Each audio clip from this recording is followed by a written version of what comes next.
운전대를 잡으면 급한 마음, 이건 절대 위험합니다. 차들이 좌회전 신호를 기다리고 있는데요. 출발하는 그 순간, 아하, 왼쪽에서 사고가 났습니다. 자, 트럭과 1차 충돌한 후 다시 인도 경계석과 2차 충돌을 한 트럭, 그리고 제보자의 차로 돌진했습니다. 그러니까 제 차가 저기 서 있었는데요.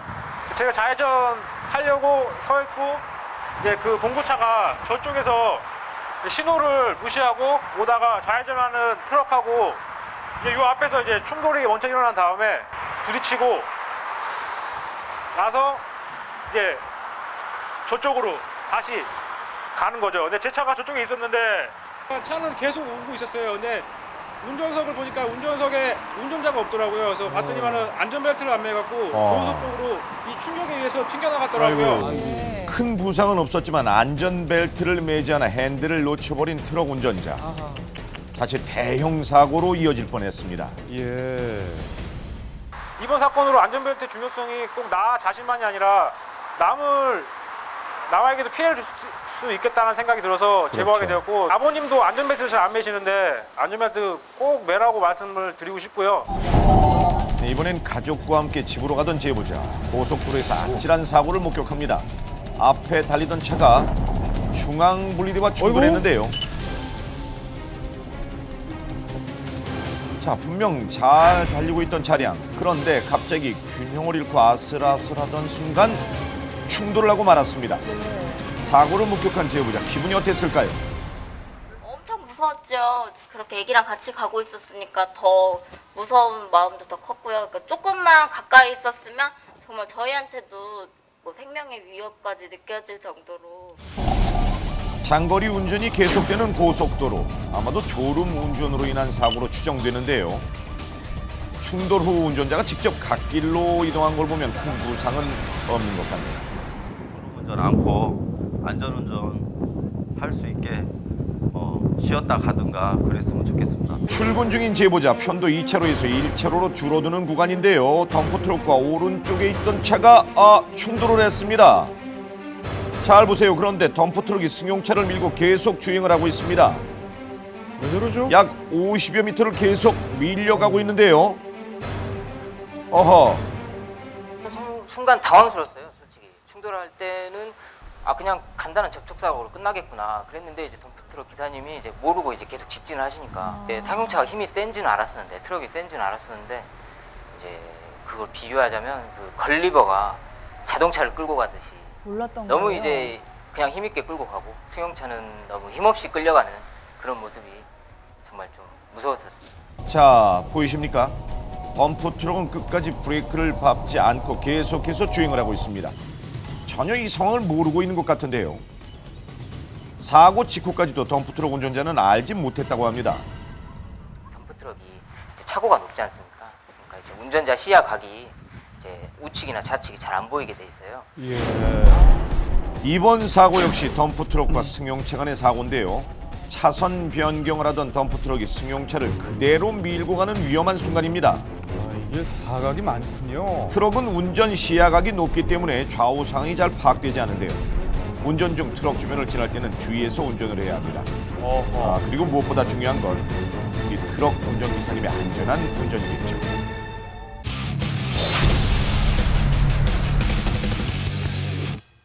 오늘 신호 대기 중인 제보자, 몇 초 후 눈앞에서 아찔한 사고를 목격하게 됩니다. 네, 왼쪽에서 달려오던 트럭과 승용차가 충돌했는데요.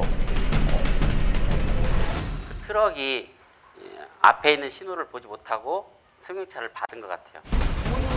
차들은 분명 정상적인 신호에 좌회전을 하는데요. 원인은 다른 게 있었습니다.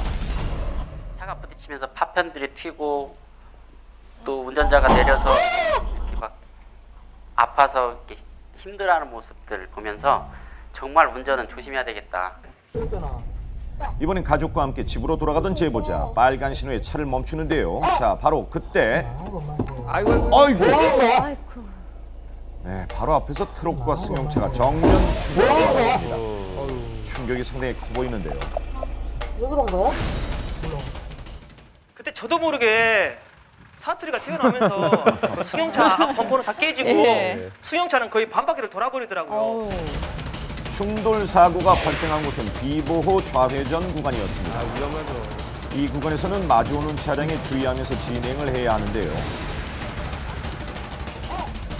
비보호 좌회전을 하던 트럭의 과실이 사고의 원인이었습니다. 예. 근데 많이 다치신 것 같기도 하고 그래 혹시 몰라서 제 차에 블랙박스가 장착돼 있으니까 나중에라도 무슨 문제가 생기면은 연락 주시라고 말씀드렸습니다. 사고 난 차의 탑승자 모두 병원에 입원 중인데요. 그런데 제보자한테 또 하나의 신통방통한 블랙박스가 있다고 하네요. 저희 아들인데요. 이 녀석이 신호등만 바뀌면은 쓰라고 난리고 또 과속 오면은 속도 줄이라고 난리고 아무튼 인간 블랙박스였습니다. 아들 자랑이었습니다. 그것보다도 기본적으로 지켜야 할 건 지켜야 한다고 생각합니다.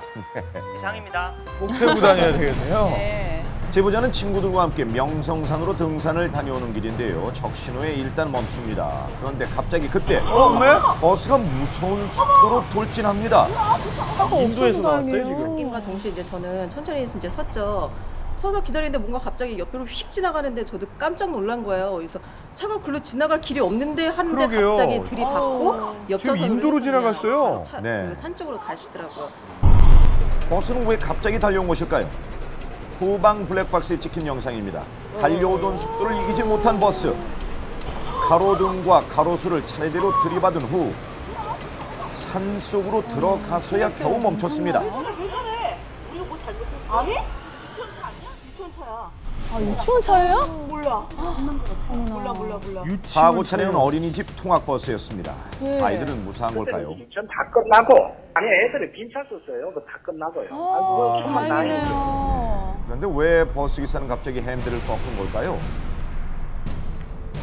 뒤쪽에서 저것 때는 내리막길이니까 사람이 반사적으로 꺾게 되잖아요. 차를 피하니라고 그 옆에 그 가로수를 내가 전적으로 쳤죠.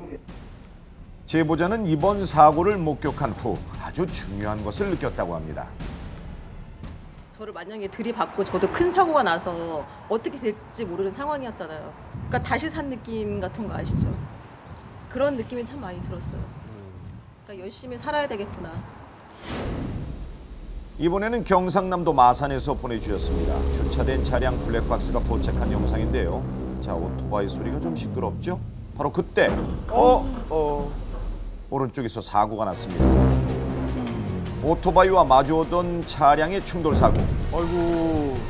오토바이에 타고 있던 운전자는 무사했을까요? 충격이 심한 것 같은데요. 떡 누워있는데 우리는 죽은 줄 알았거든. 둘이가 또 떡 누워있는데 더 놀랐지. 그래 기가 하는 기야. 그래가지고 내가 두 분이 계셨다고요? 가만히 있으라 하면서 119 불러놨으니까 가만히 있으라니까 도망가는 거예요. 학생이고 오토바이를 면허증도 없고 친구도 반기라. 그래 나니까 이제 우리 저기 신고하면 안 됩니다 하면 뒤에 사람을 태우고 있었군요. 그걸 119 왔는데 실내가 보내고. SUV 차량의 운전자가 오토바이를 보지 못해 일어난 충돌 사고. 정면으로 부딪혔는데요. 천만다행으로 헬멧이 있어서 크게 다치지는 않았다고 합니다. 통행이 많은 구간 조금씩 길이 막히기 시작하는데요. 그런데 앞에 트럭에 뭔가 문제가 있는 것 같죠? 불른다. 아하. 금방 막 번지고 사람들이 주변에서 다 크랙션 울리면서 알려주는데 모르시더라고요. 그래서 얼른 가서 저 알려줘야겠다 하는 생각이 들었어요. 불이 난 것을 알려주기 위해 트럭 쪽으로 가까이 다가가는 제보자. 불길은 점점 걷잡을 수 없이 커지는데요. 그제서야 불이 난 걸 알았는지 급하게 차를 멈춰 세웁니다. 예. 소화기는 있을까요? 불은 이미 박스 쪽으로 번지기 시작했습니다. 소화기를 꺼내서 점점 커지는 불길을 잡아야 할 것 같은데요. 글쎄요, 소화기가 없는 것 같죠? 발로 막 밟아서 끄시던데요. 맞아 저렇게 불 꺼야 되지. 참 뭐 없는 경우에는 일단 그런 생각 들고서는요. 나중에는 저렇게 불 붙을 일이 뭐 담배꽁초 같은 것 때문에 불 붙었겠거니. 네, 아마도 누군가 피우고 버린 담배꽁초가 적재함에 떨어진 것 같은데요. 예. 소화기만 있었어도 쉽게 진화되었을 불을 두 발로 너무 위험하게 끄고 계십니다. 제보자는 이번 상황을 목격한 후에 느낀 게 한 가지 있다고 하는데요. 제보를 받으면 신랑 일단 다 갖고 오라 그래가지고 일단 신랑 다 줘야 되고요. 네. 다 다 반은 내 거다. 나머지 5만 원은 소화기 사기로 했어요. 아 예. 이번에 황당한 일을 겪었다는 제보자를 만나봤습니다. 신랑이신 줄 알았어요. 내가 지금 블랙박스가 달려가 있는데 블랙박스가 없었다 하면은 큰 피해를 볼 뻔했어요. 도로는 지금 포장 공사 중입니다. 공사 안전요원의 수신호에 따라 진행 중인데요. 천천히 주행하던 제보자. 자, 그런데 갑자기 멀리서 무언가를 발견합니다. 뭐죠? 쌍꺼풀길 엮고 오길래 급한 일이 있어가지고 옆으로 빠지는 도로가 있길래 옆으로 빠지는 줄 알고 차를 제가 섰습니다. 상대방 차도 와가지고 한 3, 4m 앞에서 자기도 섰어요. 서가지고 한 4초, 5초 정도 뒤로 수신호를 무시하고 온 차량. 그런데 갑자기 엄마? 제보자의 차를 정면으로 들이받기 시작합니다. 아니 대체 왜 그랬을까요? 자, 당황한 제보자 차에서 내려 따져 묻는데요. 그런데 하고 난 뒤가 가관입니다. 야. 그래 제가 내려가지고 자 물었어요. 왜 박았냐 하니까 중앙선 침범이다. 그래 법적으로 하자. 네, 처음에는 이렇게 적반하장으로 뻔뻔하게 나오던 운전자. 하지만 경찰과 함께 블랙박스 영상을 확인한 후에 바로 잘못을 시인했다고 합니다. 자, 이번에도 역시 블랙박스의 활약이 컸는데요. 처음에는 강하게 나왔다가 블랙박스 이야기를 듣고 그 뒤로부터는 별 이야기가 없었어요. 블랙박스가 없었다면 가해자를 몰릴 뻔한 사고. 그러나 고의적인 사고는 폭행으로 형사처벌을 받을 수 있다는 사실 잊지 마시길 바랍니다. 예. 가족과 함께 집으로 돌아가고 있는 제보자 주행 중인데요. 자, 그런데 갑자기 아이고, 예상치 못한 충돌입니다. 제보자는 분명 주행 신호에 달리고 있었습니다. 교차로를 통과하던 중 사고가 일어나는데요. 후방 블랙박스에 촬영된 사고 영상입니다. 갑자기 튀어나온 차의 앞부분이 상당히 많이 파손됐는데요. 네, 사고 현장이 바로 여기입니다. 이쪽 표시난 네, 사고 지역이요. 순간 제보자는 화가 많이 났었다고 하네요. 뒤에 또 아이들도 있어가지고 아이들도 좀 다쳤고요. 어우 너무 화가 나가지고 삿대질하면서 이 사람만 신호 똑바로 운전해야지 막 화를 내면서 제가 뭐라고 했었죠. 역살에도 자꾸 제가 끌고 나오려 했는데 막상 가보니까는 에어백이 터져 있었어요. 그 모습 보니까는 저도 좀 마음이 좀 약해져가지고 문을 열어가지고 상태가 괜찮은지 문을 열려야 했는데 문이 처음엔 안 열리더라고요. 그 사람이 또 죄송하다고 인사하길래 저도 그냥 좋게 넘어갔습니다. 그런데 이곳에서는 한 달에 2~3건씩 사고가 날 만큼 아주 위험한 교차로라고 하네요. 예. 그렇죠? 신호가 있는데 왜 그러죠? 차가 정체 현상이 없는 도로에서 이쪽에서는 속도가 60 이상 달리고 있는데 네. 왼쪽을 주의할 수 없는 다 가려 있어가지고 시야가 좀 가려 있군요. 전방에서 사고가 많이 난다고 합니다. 네. 평소 블랙박스 온 세상 애청자인 아이들에게 할 말이 있다고 합니다. 좋아하는 프로에 이제 아빠가 이렇게 나왔는데 뭐 좋은 일로 아니 이게 사고로 나와서 미안하고 안전벨트도 잘 매자. 아빠도 운전 더 조심할게. 방어 운전도 잘하고. 여기는 울산의 한 대학교 주차장에서 벌어진 일입니다. 이 학교 조교인 제보자의 차량에 누군가가 부딪힙니다. 갑자기 차에 와서 부딪히는 한 여학생. 아우, 머리카락이 심하게 휘날리는데요. 하지만 그녀는 제보자의 차에 이렇게 상처만 남기고 호련히 사라져버립니다. 그냥 사라지더라고요. 전단지를 제가 작성해가지고 네. 학교 게시판에 다 붙여놨거든요. 네, 여학생을 찾기 위해서 당시 학교 게시판에 붙였던 전단. 그때 상황을 아주 세세하게 적어놨는데요. 네, 찾겠다는 일념하에 잊지도 않은 후방 블랙박스까지 기재하며 쓴 결과 어떻게 그 여학생은 찾으셨나요? 자수를 이렇게 자수를 했어요. 원데 그 학생이 너무 이뻐가지고 그냥 뭐 제대로 얘기도 못하고 네, 차에 뛰어든 그녀의 얼굴을 본 제보자의 마음은 이랬다고 합니다. 그녀의 자전거가 내 가슴 속으로 잘 됐으면 좋겠네요. 일주일밖에 안 됐다고 하더라고요. 그리고 자전거를 보면은 안장이 이렇게 높아져 있어요. 많이 높네요. 예. 하다가 그 내리막길로 가려고 하는데 이제 겁이 나잖아요. 이제는 뭐 걱정을 다 해주시네요. 아무튼 운전이 미숙했던 그녀, 게다가 자기 것도 아닌 다른 사람의 자전거를 타다 일을 냈는데요. 자전거 이것도 좀 연습 열심히 하고 타야겠습니다. 아무튼 두 사람 잘 됐으면 좋겠어요. 새벽 2시가 가까운 시간입니다. 늦은 저녁을 먹고 가던 중 수상한 무리가 눈에 띕니다. 그중 갑자기 제보자의 앞에 있던 차로 걸어가는 수상한 남자. 예. 잘 보세요. 그러더니 차 바퀴 아래 발을 집어넣습니다. 고통스러운 표정을 지으며 괴로워하는 남자. 뒤에서 보고 있던 제보자는 황당한데요. 다 지켜봤거든요. 차 뒷바퀴 타이어 쪽에다가 발을 집어넣는 척을 하시고 그다음에 차가 조금 진행을 하자 범퍼를 손으로 이렇게 탁 때리시면서 넘어지셨어요. 네, 남자의 행동에 당황한 운전자. 일단 차에서 내리는데요. 일단 차에서 나와서 일단은 괜찮으시냐고 이렇게 물어보시면서 이제 사과를 하셨습니다. 예. 그분들 이렇게 일행분들이 계셨는데 굉장히 이제 조직적으로 행동하시는 것처럼 좀 보였어요. 그러니까 막 와가지고 차 사진을 찍고 넘버도 사진을 찍고 그러면서 막 술 마셨는지 냄새를 맡아보고 어제 난리도 아니었습니다. 일사불란하군요. 그러나 처음부터 이 상황을 지켜보고 있었던 제보자. 차에서 내려서 운전자에게 귀띔을 해줍니다. 저기요, 나 블랙박스 있거든요. 여기 제가 다 찍혔으니까 걱정하지 마세요. 내려서 알았어요. 내려서. 차에 블랙박스 있으니까 걱정하지 마 이러는 거예요.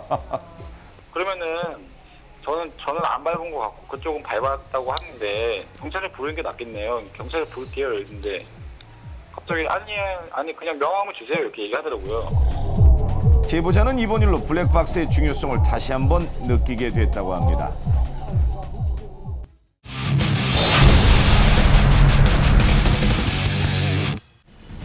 여기는 경기도 광주 한 교차로 앞입니다. 제보자는 가족과 함께인데요. 그런데 저 왼쪽에서 달려오는 차량이 어이구! 이게 웬일이죠? 진짜 너무 놀라서 저는 괜찮은데 와이프하고 애들이 또 2명 있었으니까 제가 보기엔 한 70대 정도 돼 보이시더라고요. 새벽에 오시다 보니까 아마 졸음운전 하신 것 같아요. 흰색 차량은 사고 당시 턱이 있는 인도까지 넘어왔습니다. 자, 당시 현장 사진인데요. 그래도 다행히 사고로 인한 인명피해나 차량 피해가 크지는 않았다고 합니다. 제보자는 출근길입니다. 좌회전 신호에 서서히 주행을 시작하는데요. 자, 그런데 어디서 나타나는지 검정 차량과 버스가 부딪히는 사고가 일어났습니다. 그런데 어이구 멈추지 못하는 것 같은데요. 그냥 가요? 계속해서 굉음을 내는 차량. 자, 일단 제보자는 차량을 안전한 곳으로 이동시키는데요. 제보자와 같은 방향에 있던 다른 차량 블랙박스 영상입니다. 앞에 보시면 버스와 부딪힌 차량이 그대로 인도에 서 있던 보행자를 들이받고 말았어요. 아이고. 하얀 연기가 계속 나는 걸 보면 브레이크를 밟고 있었던 것 같기는 한데요. 소질 안 나요 지금? 계속 바퀴는 돌아가는 못하는 상태고 것 같죠? 브레이크는 계속 밟으시는 것 같더라고요. 브레이크 후미등이 들어오는 상태고 근데 그 제동이 안 돼가지고 결국은 이제 전봇대에 이제 박으면서 이제 그 정지가 제동이 되는 상태입니다. 네, 이 무엇보다 보행자는 천만다행으로 큰 부상 없이 치료를 받았다고 합니다. 예, 정말 다행이네요. 버스는 직진 신호가 들어와 있는 상태에서 예측 출발을 한 것으로 보이는데요. 때마침 신호를 위반한 차량과 부딪히면서 사고로 이어진 겁니다. 글쎄요, 신호는 예측했지만 사고는 예측하지 못한 걸까요? 신호는 운전자들의 기본적인 약속임을 꼭 기억하십시오. 막 터널을 빠져나온 제보자의 차량이 커브길에 들어서는 데 앞차가 지금 차로 변경을 합니다. 글쎄, 전복될 것 같은데요. 전복되고 말았네요. 무섭네요. 그러니까 인지를 늦게 한 거예요. 그 사이로 브레이크를 밟아갖고 최대한 멈추려고 브레이크를 밟았는데 뒤에 가드레일은 마지막에 바꿨는데 멈춰선 거죠. 전복돼 버렸어요. 사고 차량 사진입니다. 전복된 차량에서 제보자는 잠시 의식을 잃었었다는데요. 전복된 상태에서 다른 운전자들이 이제 도와주고 골프채로 그 유리창을 깨갖고 꺼내주셨어요. K5 운전자는 돌아보지도 않고 그냥 바로 가고. 아이고. 제가 속도가 빨랐기 때문에 이게 비접촉 사고 유발이군요. 맞습니다. 파송은 운전자의 시야를 좁게 만들고 제동거리가 늘어나 그만큼 사고 위험이 높아진다는 사실 절대 잊지 마십시오.